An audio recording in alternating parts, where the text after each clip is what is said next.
नमस्कार दोस्तों, आज लॉकडाउन 2 का तीसरा दिन है।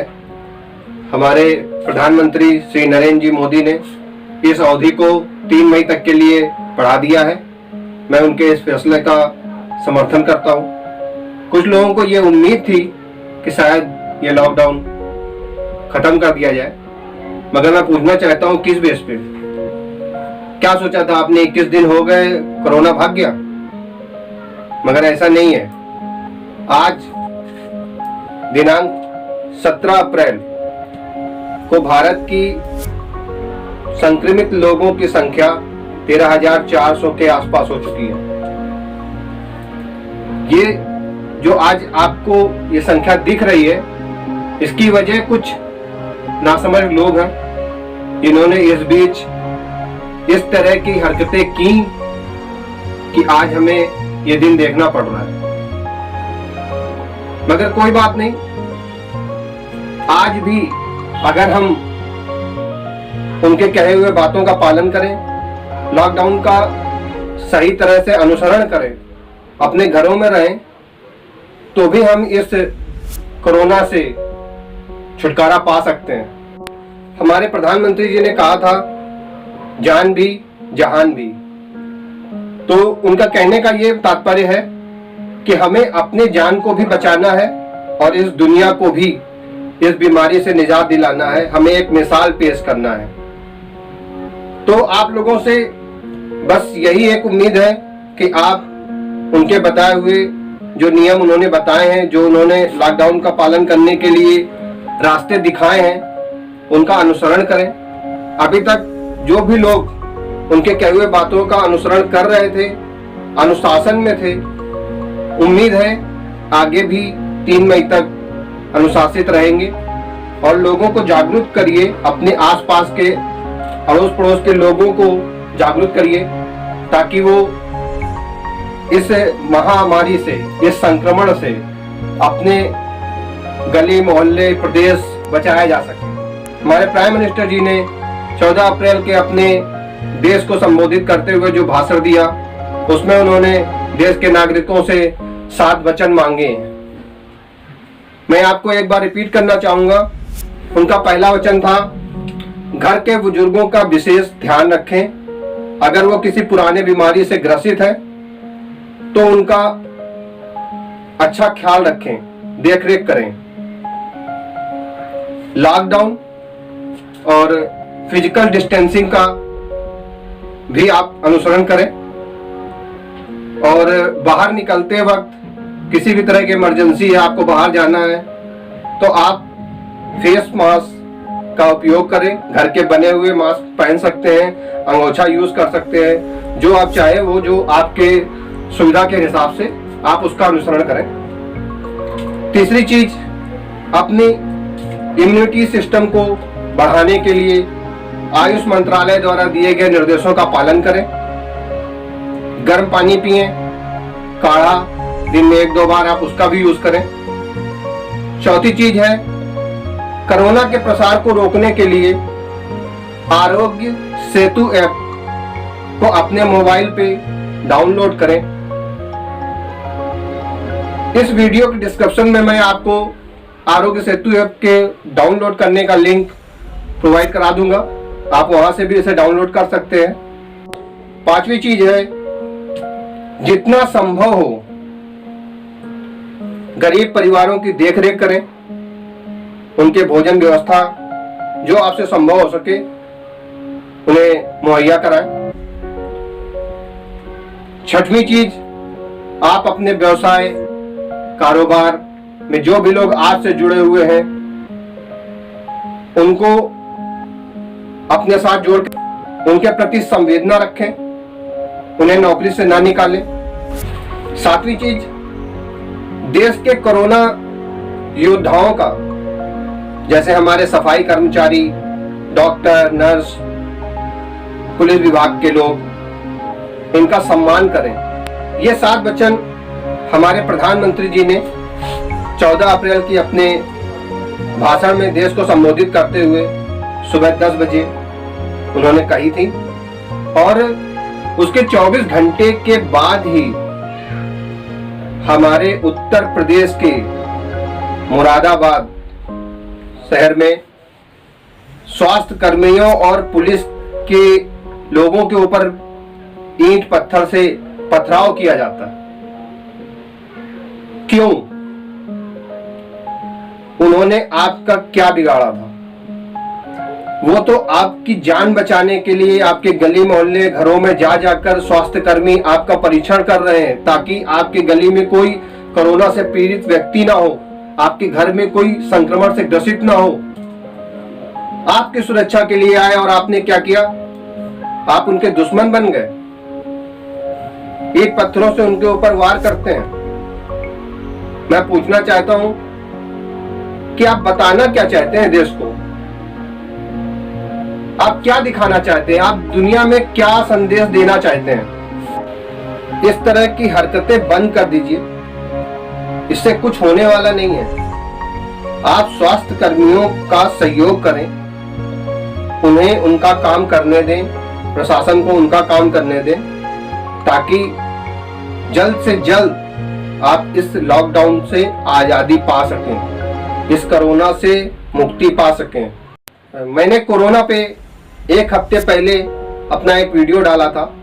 उसमें मैंने उस वक्त के जो हालात थे उन बातों को आप लोगों को बताया था। आज मैं फैक्ट के साथ आप लोगों से कुछ बातें करना चाहूंगा। 7 अप्रैल को विश्व में कुल केस हुए थे 12,88,000 के आसपास, जिनमें से मौतें हुई थी 70,500 लोगों की और स्वस्थ हुए थे लोग 2,72,000। आज दिनांक 17 अप्रैल को 10 दिनों के बाद विश्व में कुल संक्रमित व्यक्तियों की संख्या पहुंच गई है 21,50,000। मौतें अब तक हो चुकी हैं 1,40,000 के आसपास और स्वस्थ हुए लोग 5,46,000 हैं।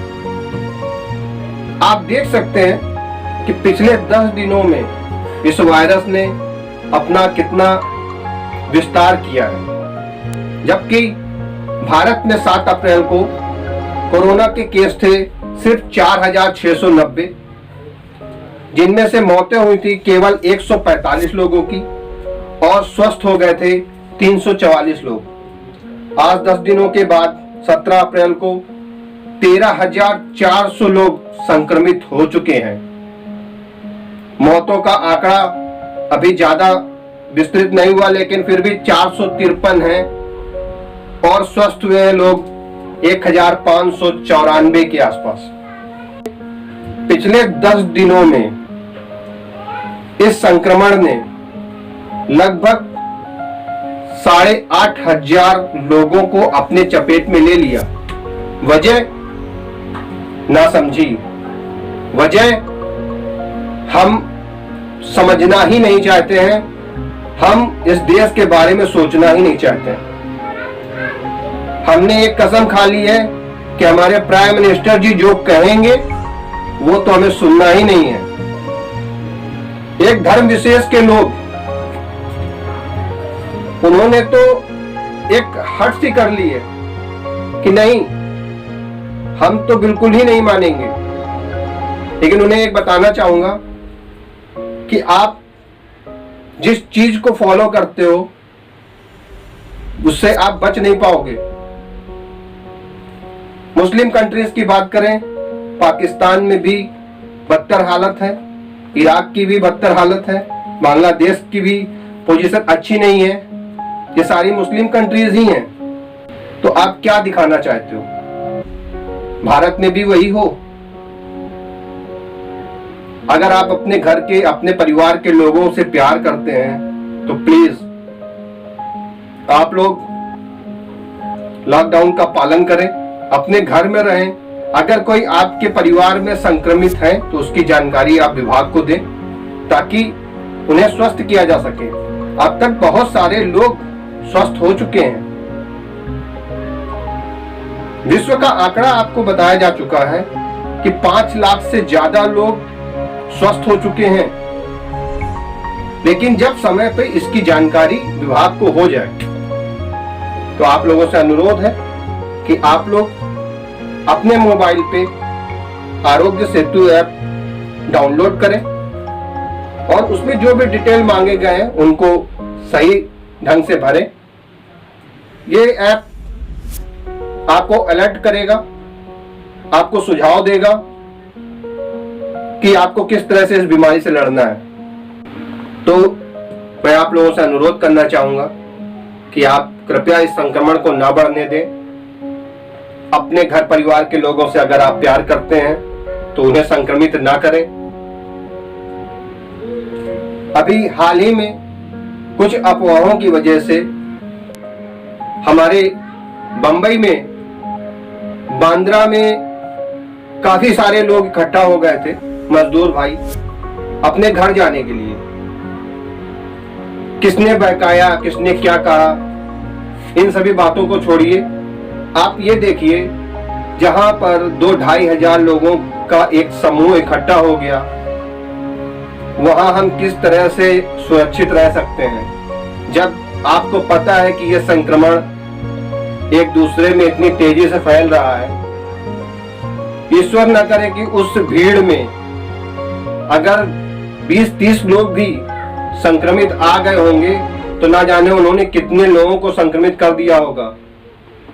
अगर आज उस पोजीशन में आप अपने घर को रवाना हो जाते तो रास्ते में ना जाने आप कितनों को संक्रमित करते और घर जाकर आप अपने परिवार के लोगों को संक्रमित करते। तो प्लीज ऐसा ना करें। आप जहां पर भी हैं, अगर आप अपने को अस्वस्थ महसूस कर रहे हैं तो आप विभाग को सूचना करें। आपको विभाग के लोग आएंगे, आपकी सुरक्षा को ध्यान में रखते हुए जो भी संभव हो सकेगा वो आपका ट्रीटमेंट किया जाएगा।